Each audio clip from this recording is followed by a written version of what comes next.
అయితే బీదా మస్తాన్ రావు గారి గురించి ప్రత్యేకంగా చెప్పక్కర్లేదు. గత కొన్ని రోజుల క్రితమే ట్విట్టర్లో కూడా విజయసాయిరెడ్డి గారు ఒక ఇంట్రెస్టింగ్ ఫోటో షేర్ చేశారు. విజయసాయిరెడ్డికి వెనుదన్నుగా నిలుస్తూ అతన్ని గెలిపించే బాధ్యతల్ని మస్తాన్ రావు గారు భుజాన్ని వేసుకున్నారు. ఒకసారి మాట్లాడించే ప్రయత్నం చేద్దాం మస్తాన్ రావు గారితో. నమస్తే అండి, బాగున్నారా? నమస్కారం.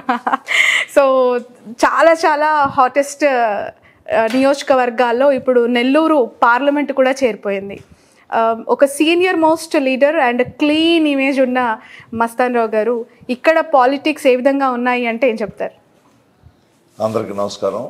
ఈరోజు విజయసాయిరెడ్డి గారు నెల్లూరు వాస్తవ్యులు.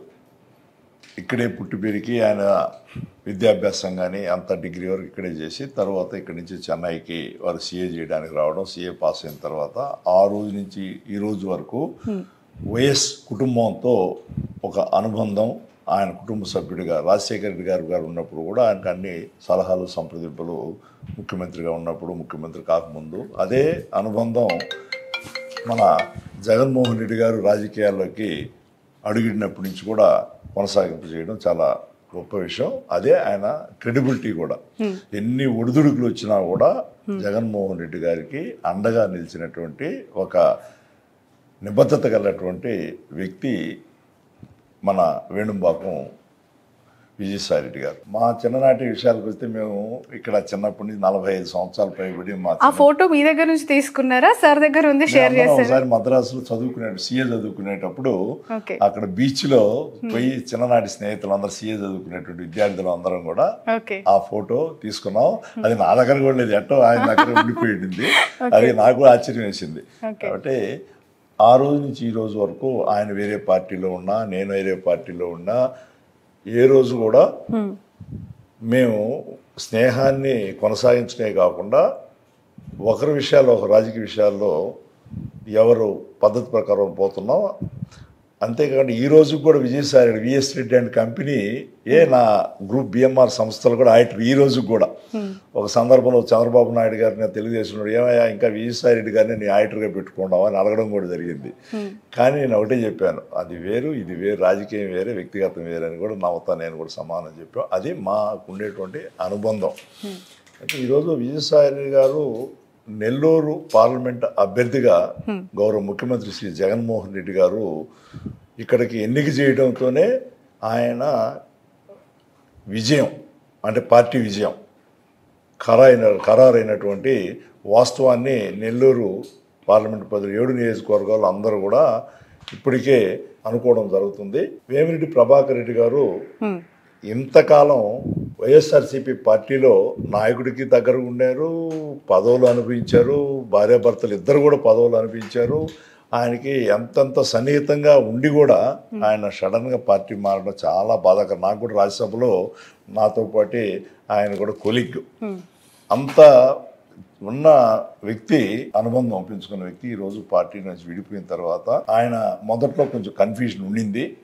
కానీ ఈరోజు ఆ కన్ఫ్యూజన్ అంతా విజయసాయిరెడ్డి గారు ఎప్పుడైతే నెల్లూరు పార్లమెంట్ అభ్యర్థిగా ఖరారు చేశారో జగన్మోహన్ రెడ్డి గారు, ఆ రోజు నుంచి రోజుకి 7 నియోజకవర్గాలలో కూడా వైఎస్ఆర్సీపీ పార్టీ అభ్యర్థి లేక విజయావకాశం బ్రహ్మాండంగా మెరుగైనాయి.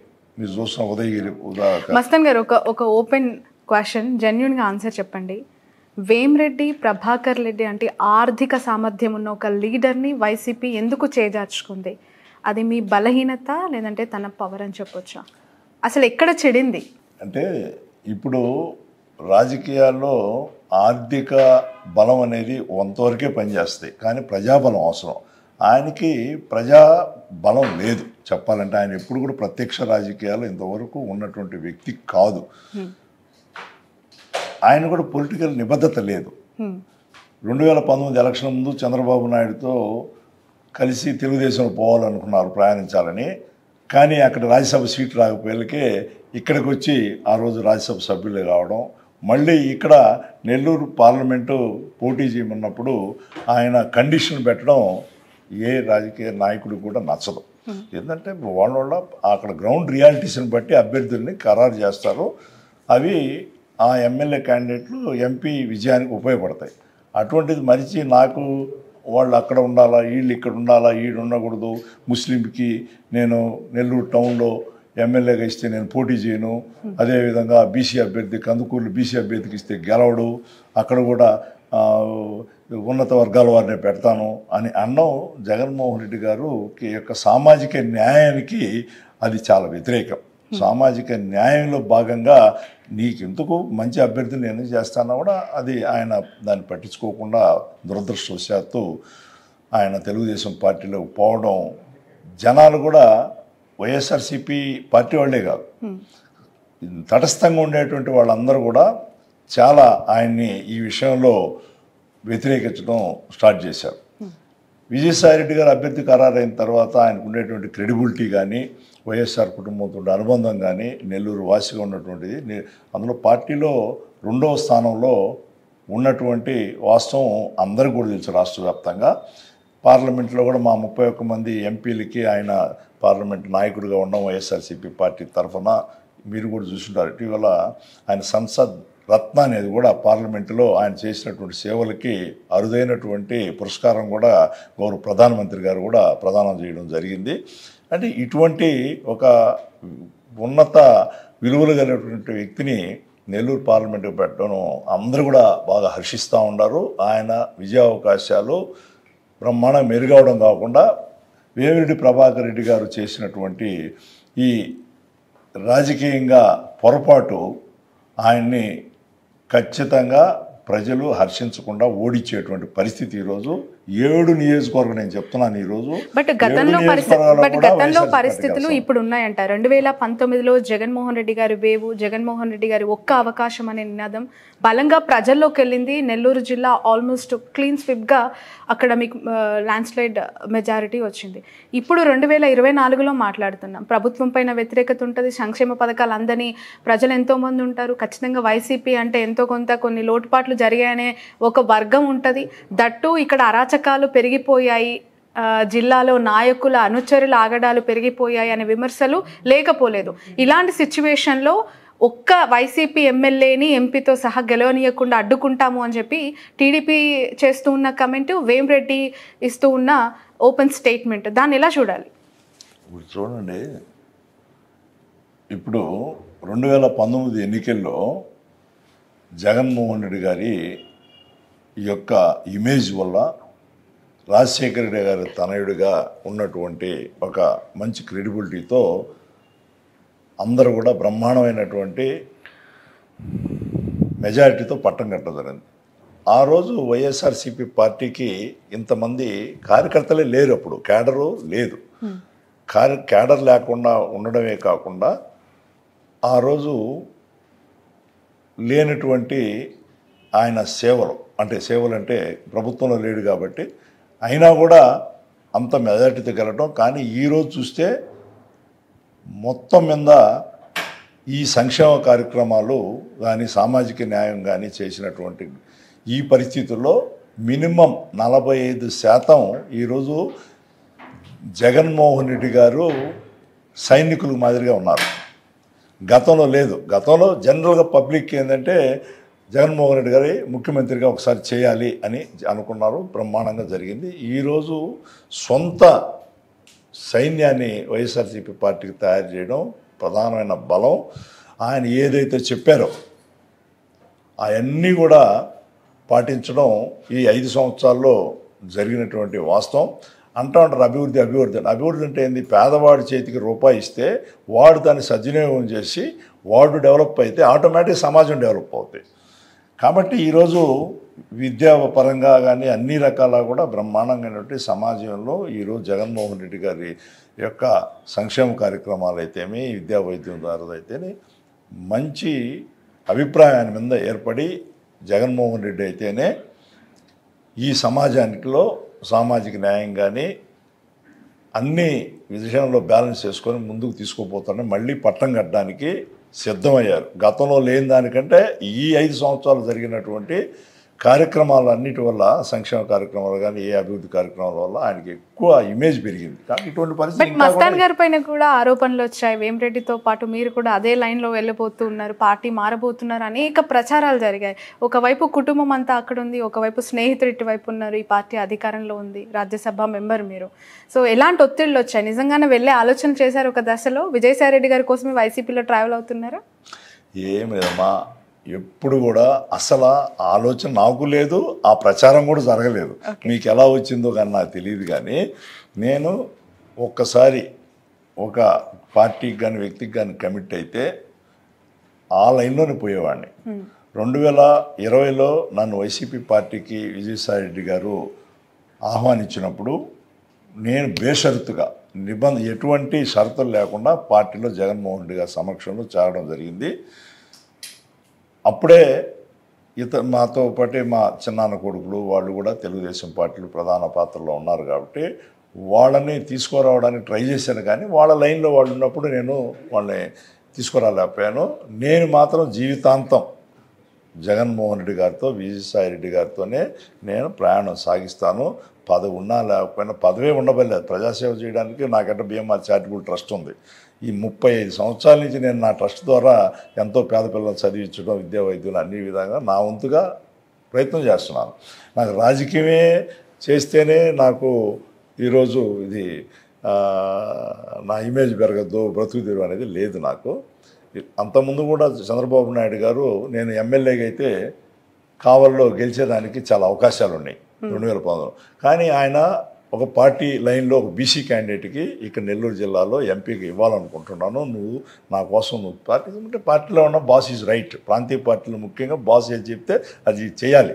నేను దాన్ని ఇమీడియట్గా నాకు విజయ అవకాశాలు జగన్మోహన్ రెడ్డి గారికి ఆ రోజు ఉండే క్రేజ్ వల్ల తక్కువ ఉన్నాయని తెలిసి కూడా నాయకుడు చెప్పాడు, చేశాను. ఈరోజు కూడా మా నాయకులు విజయసాయి రెడ్డి గారు కానీ, పెద్దలు మా బాస్ జగన్మోహన్ రెడ్డి గారు కానీ వారి కోసంగా, పార్టీ కోసంగా, అల్టిమేట్గా పార్టీ పేదల కోసం ఉపయోగపడే పార్టీ. ముఖ్యంగా ఈరోజు చూస్తున్నాం పదే పదే బీసీ నినాదము, సామాజిక న్యాయము, సామాజిక కులాల వారీగా సీట్ల కేటాయింపు అని మాట్లాడే నెల్లూరు జిల్లా రాజకీయాల్లో బీసీ నాయకుల్ని ట్రాన్స్ఫర్ చేసి ఒక సామాజిక వర్గానికి చెందిన ఓసీ క్యాండిడేట్ని ఇక్కడ ఎంపీ క్యాండిడేట్గా దింపారు. ఎలా క్లెయిమ్ చేసుకుంటారు వైసీపీ నేతగా, మీరు రాజ్యసభ మెంబర్గా? అది న్యాయంగా జరిగిన తరలింపనే అనుకోవాలా? అనిల్ కుమార్ యాదవ్ గారిని, బీసీ లీడర్ని నర్సరావుపేటకి ట్రాన్స్ఫర్ చేశారు. ఇప్పుడు చూడండి, అనిల్ కుమార్ యాదవ్ గారికి నెల్లూరు జిల్లా మీ అందరికీ తెలుసు, బీసీలకి అంత ప్రాధాన్యత ఎస్సీ ఎస్టీలు కానీ ఉండదు ఈ జిల్లా పరిస్థితులను బట్టి. కానీ జగన్మోహన్ రెడ్డి గారు అనిల్ కుమార్ యాదవ్కి మొట్టమొదటి క్యాబినెట్లోనే నీటిపారుదల చాలా ఇంపార్టెంట్ అయినటువంటి దాన్ని అప్పచెప్పడమే ఒక రకమైన సామాజిక న్యాయం. తర్వాత 9 మంది ఎంపీలు ఎలక్ట్ అయితే రాజ్యసభకి 4 బీసీలు పెట్టారు. అన్ని సామాజిక వర్గాలు తీసుకొచ్చి పెట్టారు. మనం గతంలో ఎప్పుడు ఊహించుకోలేనటువంటి పరిస్థితి. మొన్న కూడా 3 వస్తే ఒకరు ఎస్సీకి, అసలు ఎస్సీలని రాజ్యసభకి అది ఊహించిన పరిస్థితుల్లో బాబురావు గారు కూడా రాజ్యసభ ఇవ్వడమే కాకుండా ఈరోజు ఇక్కడ విజయసాయి రెడ్డి గారి ప్రాముఖ్యతను బట్టి ఇక్కడ ఉండేటువంటి ఈ జిల్లా వాసి కాబట్టి విజయసాయి రెడ్డి గారు కూడా నాకు ప్రజలతో మమైక్యమై ప్రజాసేవ చేసేదానికి నాకు ఇది ఒక అవకాశం అని చెప్పి బాస్ చెప్పడంతో జగన్మోహన్ రెడ్డి గారు ఆయన ఇమ్మీడియట్గా ఇంకొక ఆలోచన చేయకుండా పోటీ చేయడం చాలా సంతోషం. ఇక్కడ సామాజిక న్యాయం లేదు అంటే ఈరోజు ఒక ముస్లిం మైనారిటీ సోదరుడికి ఎవరు ఊహించలేనటువంటి విషయం ఆయనకి ఇవ్వడం జరిగింది. కందుకూరులో ఒక మంచి గెలుస్తారు అనుకున్నాడు మహీధర్ రెడ్డి గారిని కూడా నువ్వు ఒక బీసీ క్యాండిడేట్ పెడతావు, నువ్వు సహాయం చేయండి అని చెప్పి గెలిపించుకోరండి అని చెప్పి ఒక సాహసం కూడా చేశారు. ఈరోజు 100% గెలుస్తున్నారు ఆయన. బట్ వస్తున్న సర్వేలన్నీ చూస్తూ ఉంటే నెల్లూరు జిల్లా విషయానికి వస్తే ఎదురు గాలి, ప్రతి గాలి బాగా బలంగా వీస్తోంది. అందులో ఒక కొవ్వూరు, ఒక కావలి, ఒక నెల్లూరు సిటీ, ఇవే సీట్లు టీడీపీ విజయానికి సంకేతము. ఇవే సీట్లు ఓపెన్ అవుతాయి ఫస్ట్ ఇక్కడ టీడీపీ కోటాలో అని చెప్పి మాట్లాడుతూ ఉన్నారు. గ్రౌండ్ రియాలిటీస్ ఏ విధంగా ఉన్నాయి? Because you are belongs to Kavali constituency. ఈరోజు మీరు అన్నారు కావలిలో తెలుగుదేశానికి అవకాశం ఉంది. ఎలా ఉండే నాకు అర్థం కావట్లేదు. కావలి మొట్టమొదటిగా మంచి మెజారిటీతో గెలిచేటువంటి సీటు వైఎస్ఆర్సీపీకి కావలి. అదేవిధంగా కోవూరు అన్నారు.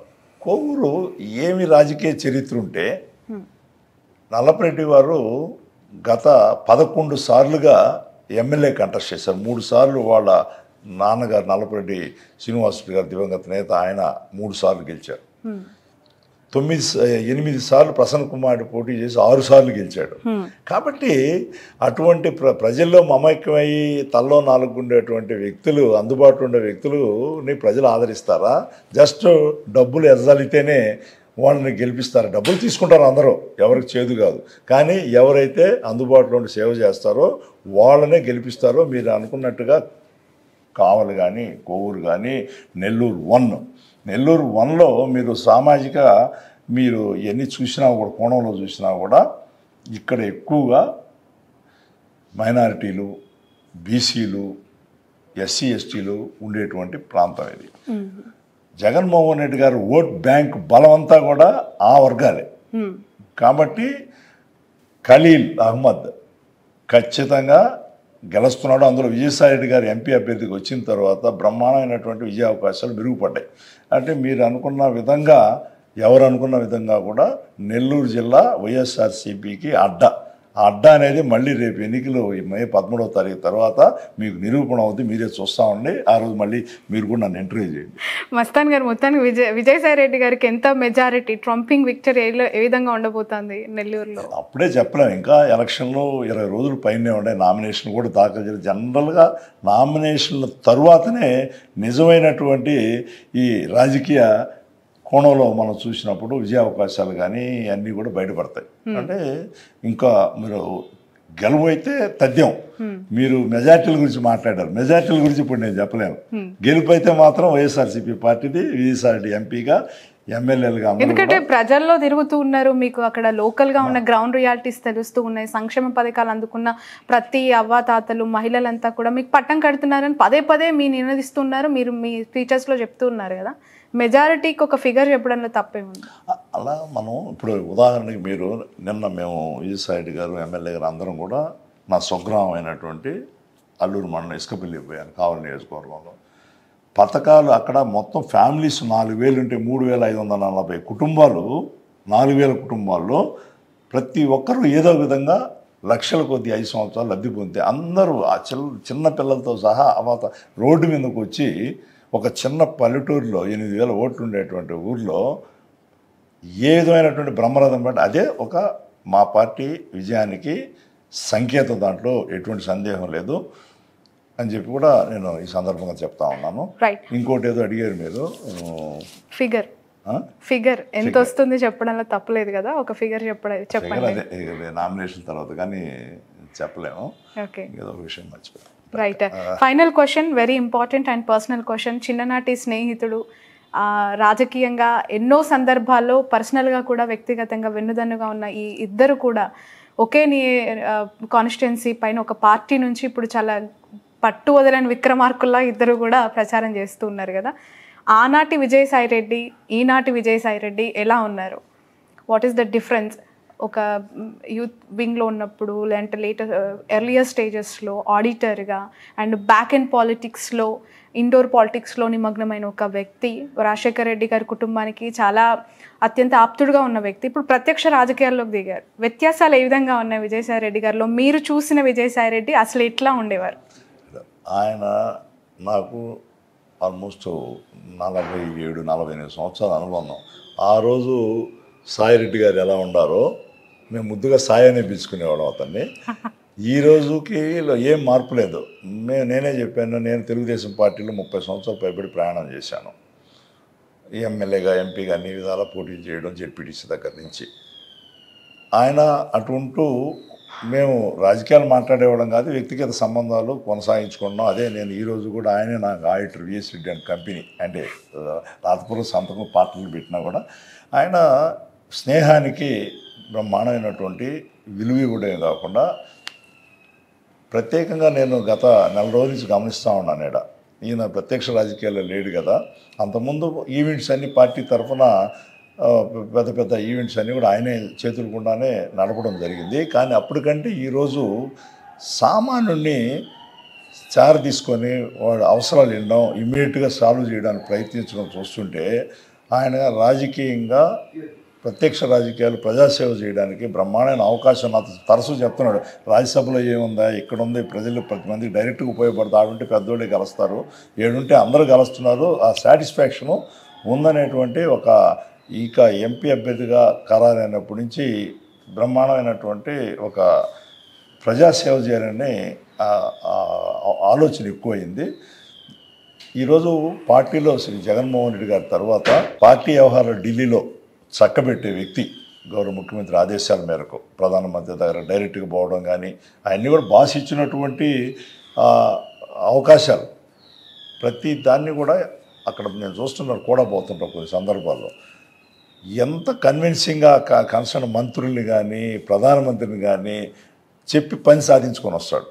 ఆ చాకచక్యం ఒక చంద్రగుప్తుడికి చాణక్యుడి మాదిరిగా విజయసాయి రెడ్డి గారు జగన్మోహన్ రెడ్డి గారికి అండగా ఉన్నాడంటే దాన్ని బట్టి మనం అర్థం చేసుకో. అటువంటి వ్యక్తి నెల్లూరు ఎంపీగా ఎన్నికైన తర్వాత అందరూ ఎమ్మెల్యేలు కూడా మీరు చెప్పినటువంటి చిన్న చిన్న అవకతవకలు ఏదైనా జరిగినా కూడా గతంలో అది నాకు తెలియదు. ఇక నుంచి అటువంటి అవకాశాలని ఎటువంటి ఆలోచన కూడా ఎవరికి రానియకుండా కూడా చేసేటువంటి శక్తి సామర్థ్యాలు అందరిని కూడా కంట్రోల్ చేసి ఎమ్మెల్యేలని జిల్లాలో ఎక్కడైనా కూడా పార్టీకి మంచి ఇమేజ్ తీసుకొచ్చేదానికి ఆయన ఖచ్చితంగా ఆయన వ్యక్తిత్వం కానీ ఆయన పార్టీలో ఉండే స్థానం ద్వారా కానీ ఉంటుందని చెప్పి కూడా ఈ సందర్భంగా నేను తెలియజేసుకుంటాను. రైట్. ఫైనల్లీ విజయసాయి రెడ్డి గారు పార్టీలో నెంబర్ 2 అనుకోవచ్చా?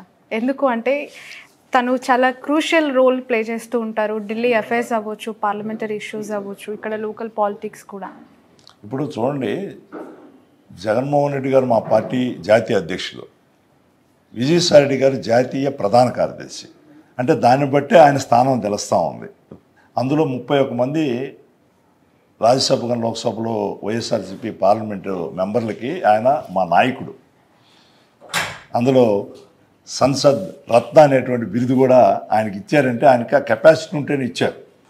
అందులో జాతీయ భారతదేశంలో 4వ అతిపెద్ద రాజకీయ పార్టీకి ఆయన జగన్మోహన్ రెడ్డి గారి యొక్క సహాయ సహకార అండతో అధ్యక్షుడిగా ఉన్నాడు, పార్టీ నాయకుడిగా. కాబట్టి పార్టీలో ఏ కార్యక్రమం వచ్చినా జగన్మోహన్ రెడ్డి గారు సంప్రదించి అన్నా నువ్వు ఇది చూడు ఇటు చూడు మీకు ఆలోచన ఉంది కదంటే ప్రతి పార్టీ మన సిద్ధం సభలు కూడా ఇక్కడ కావలో జరిగిన సిద్ధం సభ కానీ ఆడ మన ప్రకాశం జిల్లాలో మేదరమెట్లో జరిగినటువంటి వీటన్నిటికి కూడా నాయకుడి యొక్క ఆదేశాల మేరకు పకడ్బందీగా సిద్ధం సభల నుంచే మనకి ఇంకా కూడా పార్టీ ఇమేజ్ పెరిగింది ఈరోజు. కానీ వీటన్నిటికీ ఒక కార్యరూపం ఒక రూపకల్పన చేసినటువంటి వ్యక్తి గౌరవ ముఖ్యమంత్రి గారి ఆదేశాల మేరకు విజయసాయి రెడ్డి. పార్టీలో ప్రతి ఒక్కరికి తెలుసు ఆయన చెప్పుకోవాలి నేను నెంబర్ 2, 3 అని. పార్టీ గుర్తిస్తుంది వాళ్ళ సేవలు పార్టీకి ఏం చేస్తున్నది. కాబట్టి ఈరోజు విజయసాయి రెడ్డి గారు అత్యంత కీలకమైనటువంటి స్థానంలో పార్టీలో ఉన్నారు. జగన్మోహన్ రెడ్డి గారు మళ్ళీ ముఖ్యమంత్రి కావడానికి అన్ని విధాల కృషి చేసి అందరినీ సమన్వయం చేసుకుంటూ పార్టీలో క్యాడర్ని కానీ నాయకులు కానీ అందరినీ కూడా ఈరోజు ముందుకు పోవడం మా అందరూ కూడా చాలా గర్వకారణం ఉందని కూడా తెలియజేసుకుంటాం. Right. Thank you so much Beeda Mastan Rao గారు. అది special interview. Local politics of Nellore constituency అనే పార్లమెంట్ బరిలో నిలిచిన విజయసాయి రెడ్డికి అసలైన ఒక backbone support Beeda Mastan Rao. ఎందుకు అంటే ఇక్కడ పొలిటికల్ హీట్ ఎప్పటికప్పుడు పెరుగుతూ ఉంటుంది తప్ప తరగదు. ఇంకా అది ఎలక్షన్స్ టైంలో చెప్పనక్కర్లేదు, అలాంటి కాన్స్టిట్యున్సీ ఇది. సో ఖచ్చితంగా విజయసాయి రెడ్డి గారి గెలుపు ఖాయం అయిపోయింది. మెజారిటీ ఒకటే కౌంట్ చేసుకోవాలి అనేది మస్తాన్ రావు గారి అభిప్రాయం. That's all for now. అందరికీ నమస్కారాలతో సెలవు. రైట్.